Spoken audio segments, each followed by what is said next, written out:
Alhamdulillahi nahmaduhu wa nasta'inuhu wa nastaghfiruh wa na'udzu billahi min syururi anfusina wa min sayyiati a'malina may yahdihillahu fala mudhillalah wa may yudlil fala hadiyalah wa asyhadu an la ilaha illallah wahdahu la syarikalah wa asyhadu anna Muhammadan 'abduhu wa rasuluhu sallallahu alaihi wa ala alihi wa ashabihi ajma'in, amma ba'du.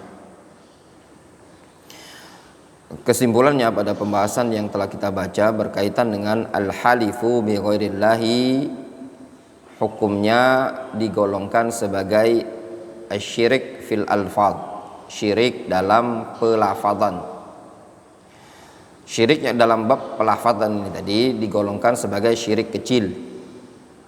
Ya, namun kalau sampai pada tingkatan mengagungkan al-mahluf, mengagungkan sesuatu yang dia bersumpah dengannya ini tadi, al-mahluf bihi, itu bisa mengantarkan kepada syirik besar atau bisa dikatakan syirik besar.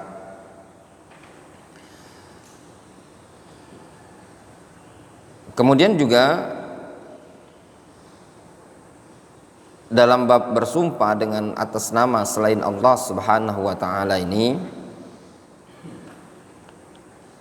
juga disebutkan di buku-buku fikih, ada pembahasan apakah bersumpah dengan atas atau bersumpah dengan nama selain Allah Azza wa Jalla ada kafarah atau tidak. Ya, ada kafarah ataukah tidak.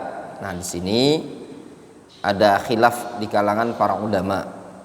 Ya, apakah ada kafarah ataukah tidak dalam bab ini tadi. Rincian panjang lebarnya ya ikhwan, antum bisa lihat dalam buku-buku fikih, bisanya disebutkan di Kitabul Aiman atau Babul Aiman, bab yang berkaitan dengan aiman, sumpah.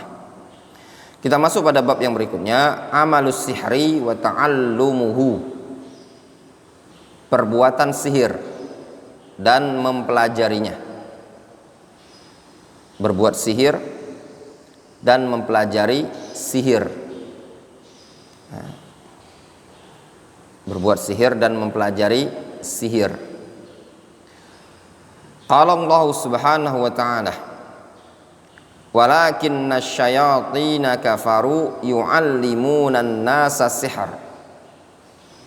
Allah Subhanahu wa taala berfirman, akan tetapi syaitanlah yang kufur. Apa bentuk syaitanlah yang kufur?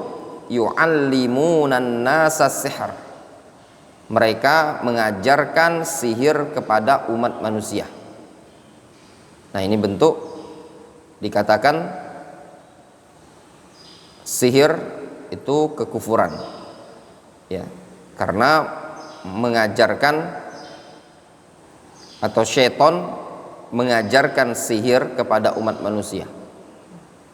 Syaitan dikatakan kufur, alasannya apa? Alasannya karena yu'allimunan nasa sihr. Di antara alasannya karena mereka mengajarkan sihir kepada umat manusia.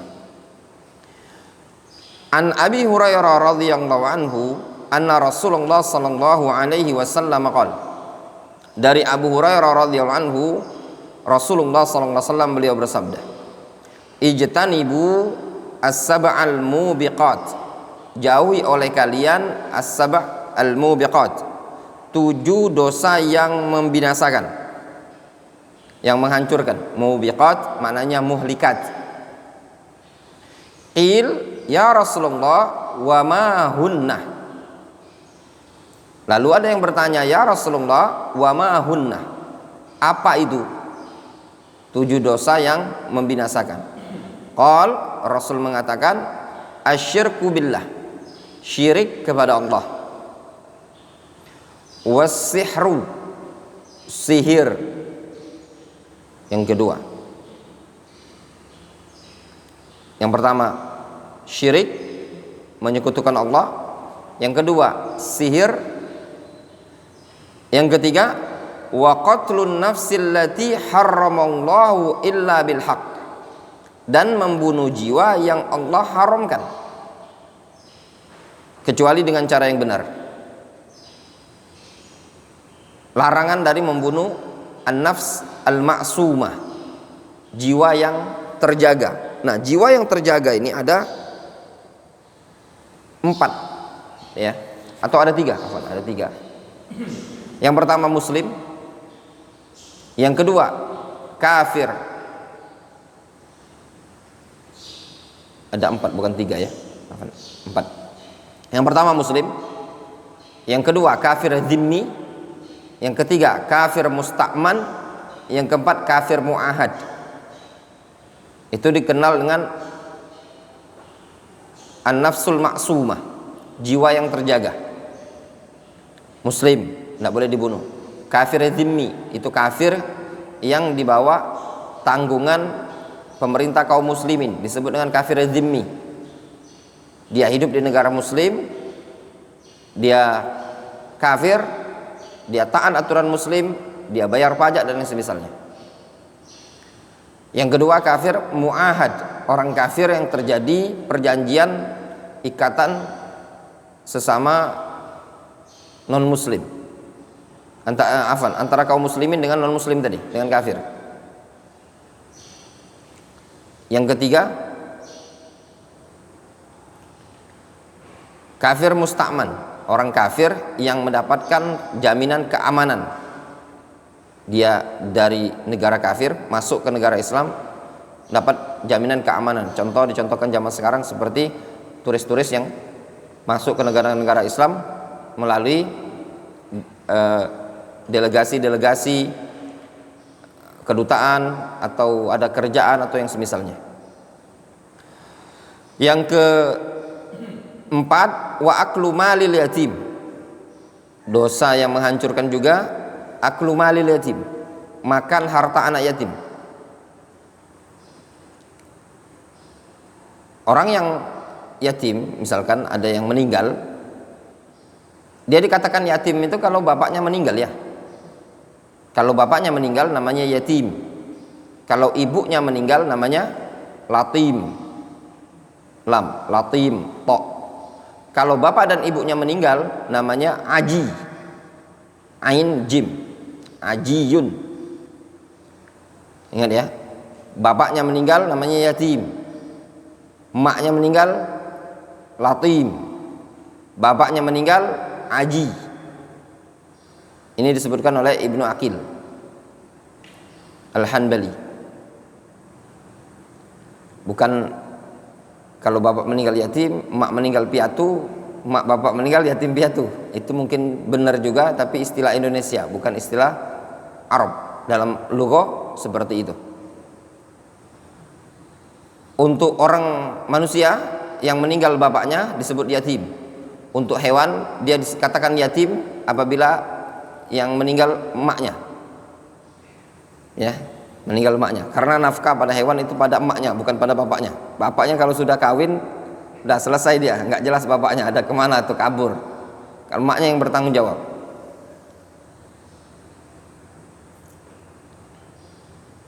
Dia dikatakan yatim kalau orang tuanya meninggal ya, bapaknya meninggal. Kalau bapaknya meninggal nggak disebut yatim dia. Ya. Kemudian wa aklur riba, makan harta riba. Makan harta riba, hasil dari usaha riba, dosa besar itu. Dia kerja di perbankan atau yang semisalnya, atau dia sengaja meminjamkan sekian, balik sekian. Wa tawalli yaumaz zahfi. Kemudian dosa besar yang berikutnya wa tawalli yaumaz zahfi. Tawalli artinya berpaling. Yaumaz zahfi, pada hari perang berkecamuk. Az-zahf itu berkecamuk. Maksudnya kabur di medan tempur. Itu tidak boleh kabur di medan tempur. Kenapa? Kalau dia kabur nanti membuat yang lainnya down. Gak ada, nanti kabur, misalkan Khalifah kabur, nanti Irham kabur pula, Abdul Razak kabur, 5 orang kabur ini dilihat, waduh, Jagoan-jagoan kita kabur, yang lain nanti kabur pula dia. Sehingga kaum muslimin dipukul mundur nanti. Boleh kabur kalau tujuannya untuk cari siasat. Khalifah mundur, kabur, kemudian nyari jalan lain untuk nyerang. Kemudian yang ketujuh, wa qadhful muhsanatil ghafilatil mu'minat, dan menuduh al-muhsanat, wanita yang muhsanat, yang terjaga, terhormat, ghafilat, jauh dari pemikiran-pemikiran untuk berzina, al-mu'minat, lagi mukminat. Termasuk bagian dosa besar menuduh wanita yang baik-baik sebagai pezina. Itu kesimpulannya. Hadis rawahul muttafaqun alaih, rawahul Bukhari wa Muslim. Al-gharib, qadhful muhsanat itu maknanya ramyul afaif bizina. Qadhful muhsanat menuduh al-afaif, afifah, wanita yang baik-baik, yang terhormat, dituduh dengan berzina. Al-ghafilat anil fawahish wa ma qudhifna bihi. Ya. Ghafilat lalai artinya. Lalai dari apa? Lalai dari al-fawahish. Dari perbuatan-perbuatan keji dan segala sesuatu yang dituduhkan dengannya. Nah, di sini disebutkan ya ikhwan, kita baca keterangan ta'liq, hukmus sihri, hukum sihir. Qala al-Imam Syafi'i rahimahullah. Berkata al-Imam Syafi'i, man i'taqada hillas sihri kafarah li'anna al-Qur'ana nataqa bi tahrimihi wa thabata bin naqlil mutawatiri wal ijma'i alaihi. Kata al-Imam Syafi'i, barang siapa yang meyakini hillas sihr, halalnya sihir, kafarah, maka dia kufur. Orang yang meyakini halalnya sihir, dia dinyatakan kufur. Kenapa? Li'annal Qur'an nataqa bi tahrimihi, karena Al-Qur'an telah berbicara tentang keharaman sihir. Wa sabata bin naql al-mutawatir, dan telah sabit secara penukilan mutawatir, wal ijma' alaihi, dan penukilan ijma' juga. Jadi Al-Qur'an telah menyebutkan tentang keharaman sihir, dan juga telah sabit secara mutawatir hadis-hadis tentang haramnya sihir, dan juga ada penukilan ijma'. Jelas? Qala Syekhul Islam Ibnu Taimiyah kama fi Majmu'il Fatawa, juga Syekhul Islam Ibnu Taimiyah mengatakan was-sihru muharramun fil kitabi was sunnah wal ijma'. Sihir itu hukumnya haram berdasarkan Al-Qur'an dan sunnah dan ijma'. Sihir haram berdasarkan Al-Qur'an dan sunnah dan ijma'.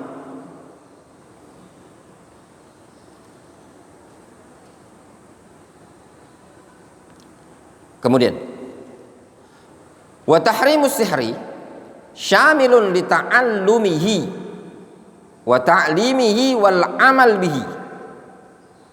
Keharaman sihir ini tadi, pengharaman sihir mencakup ta'allumnya. Apa ta'allum? Mempelajarinya, hukumnya haram. Wa ta'limihi, mencakup mengajarkannya, hukumnya haram. Wal amali bihi, dan mengamalkannya, mempraktekannya, hukumnya haram. Adapun kalau antum membaca hadis ta'allamu as-sihra wala ta'mal bihi, ini hadis maudhu', palsu. Pelajarilah sihir dan jangan kalian amalkan, ini hadis palsu. Sebagaimana dikatakan oleh para ulama kita, di antaranya Lajnah Daimah dan yang lainnya, ini hadis palsu. Kalau antum dengar penceramah-penceramah mengatakan motivasi belajar, hendaknya kita belajar, bahkan sihir pun boleh dipelajari namun jangan diamalkan, ini hadis palsu. Qala Ibnu Qudamah rahimahullah fil Mughni, Al-Imam Ibnu Qudamah menyebutkan dalam kitab Al-Mughni. Pernah lihat Wandi kitab Al-Mughni? Pernah lihat Khalifah? Belum pernah lihat. Belum pernah lihat. Pernah lihat Wandi? Kenapa pentung pala antum belum pernah lihat? Makanya sering ngomong, Antum tuh cobalah, ada waktu luang antum masuk maktabah itu, antum lihat satu persatu. Itu ilmu maklumatnya antum loh. Ana bilang sama antum seorang medis, Khalifah, dokter fikir seorang medis. Ketika antum seorang medis itu akan indah terlihat ilmu medisnya antum. Antum kalau ngerti ini obat ini fungsinya ini obat ini fungsinya ini obat ini, iya benar. Seorang ustadz akan terlihat indah seorang ustadz kalau dia seorang dai, dia tahu kitab ini isinya ini, kitab ini isinya ini, kitab ini karya fulan, kitab ini karya fulan, kitab ini karya fulan. Nah, dulu ketika anak mondok, ana memang dari dulu, ini ana ngomong sama antum, dari dulu ana memang cita-citanya memang jadi ustad. Jadi ketika ana pengen lanjutin jadi ustad, ana harus membekali ilmu yang namanya ana harus tahu buku. Faham? Sebagaimana antum yang sebagai medis antum tahu ini obat ini fungsinya ini obat ini fungsinya ini obat ini fungsinya ini. Faham? Nah, ketika antum belajar sekarang, dimulai dari sekarang. Nanti enggak mesti antum harus, jangan antum nunggu nanti udah jadi ustaz aku baru harus mempelajari kitab, enggak. Antum tahu, oh ini kitab Ibnu Qudamah Al-Mughni. Baca muqaddimah. Cukup antum baca muqaddimah. Antum baca fiharis belakang. Untuk kelas-kelasnya antum. Oh, antum tahu ini Mughni kayak gini. Ini kitab Majmu' Syarh Muhadzab. Ini kitab ini kitab ini. Dan ingatkan di mahfuzat ingatan antum. Itu yang membuat antum akan semakin indah.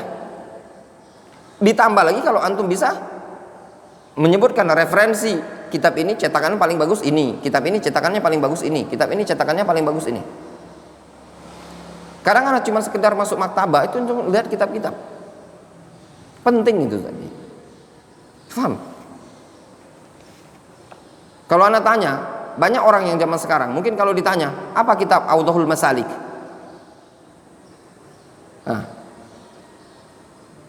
Nggak tahu, dokter Fikri tahu? Tahu? Kitab Nahu. Syarah Alfiyah Ibnu Malik. Ya. Bagi orang yang bergelut dengan dunia kitab, dia akan tahu. Bagi yang tidak bergelut, dia tidak tahu. Makanya anak-anak kritisi antum ini, kitab itu ada di sini, bukan tak kati. Jangan sampai antum wafat tidak pernah lihat namanya kitab Al-Mughni. Faham? Nah, ini penting. Qala Ibnu Qudamah fil Mughni, ta'allumus sihri wa ta'limuhu haramun la na'lam fihi khilafan baina ahli ilmi. Mempelajari sihir dan mengajarkannya adalah haram. La na'lam fihi khilafan baina ahli ilmi. Kita tidak mengetahui adanya khilaf di kalangan para ulama. Jelas? Mempelajari sihir hukumnya haram, tidak ada khilaf di kalangan para ulama. Ini anak tanbih yang ucapan anak tadi. Memang dari awal ingin jadi ustad, bukan tujuannya maksudnya tidak ikhlas ya. Sekarang gini, antum belajar agama. Antum harus ada motivasi. Diri antum ini mau kemana? Itu penting. Ya, orang kalau ditanya, kadang ada yang tidak jelas. Antum mau belajar mondok? Ya, belajar aja lah mondok. Mau apa? Antum mondok tidak jelas. Antum harus punya target. Antum ini kalau mondok, targetnya kemana? Tidak mungkin jadi dokter. Faham? Antum ketika belajar di pondok pesantren, ketika antum mau masuk pondok pesantren, antum mau belajar, antum itu calon kaderisasi ustadz dan ustazah. Faham? Kalau antum sudah wandi, antum mondok jangan cuman anak belajar aja ustadz. Mau ngapain? Ya belajar aja pokoknya. Lillahi ta'ala. Antum harus tahu diri antum ketika belajar mondok, antum akan nantinya jadi ustadz secara natural. Faham? Yang akhwat akan jadi ustazah secara natural. Kalau antum tahu bahwa sendiri antum akan dijadikan seperti itu secara natural oleh ikhwan, oleh masyarakat, maka antum harus bersiap. Faham? Antum harus tahu. Sekarang sebagian orang tidak jelas, mondok-mondok saja. Ini tadi yang tidak ada punya tujuan. Qala al-Imam An-Nawawi rahimahullah ta'ala fi syarhi Muslim, fa'amalus sihri haramun wa huwa minal kabair bil ijma'. Kata Nawawi, melakukan perbuatan sihir hukumnya haram, termasuk dosa besar dengan kesepakatan para ulama. Jelas? Ijma' juga. Kemudian di sini disebutkan wa aktsarul ulama ala anna as-sahira kafirun yajibu qatluhu. Dan juga mayoritas para ulama berpendapat bahwasanya sahir, tukang sihir adalah kafir, wajib dibunuh. Namun terjadi sedikit ada khilaf, apakah yustatab ataukah langsung dibunuh? Maksudnya apakah dimintai taubat ataukah tidak? Gitu loh. Mayoritas para ulama mengatakan la yustatab, tidak dimintai taubat lagi, tapi langsung dibunuh haddan, sebagai hukum had, irtidadan, karena dia murtad. Wa qad sabata qatlus sahir an Umar bin Khattab radhiyallahu anhu wa Utsman ibn Affan wa Hafsah binti Amr atau binti Umar an Abdullah ibn Umar wa Jundub ibn Abdullah wa ruya dzalika marfu'an anhu afadahu Syekhul Islam Ibnu Taimiyah kama fi Majmu'il Fatawa.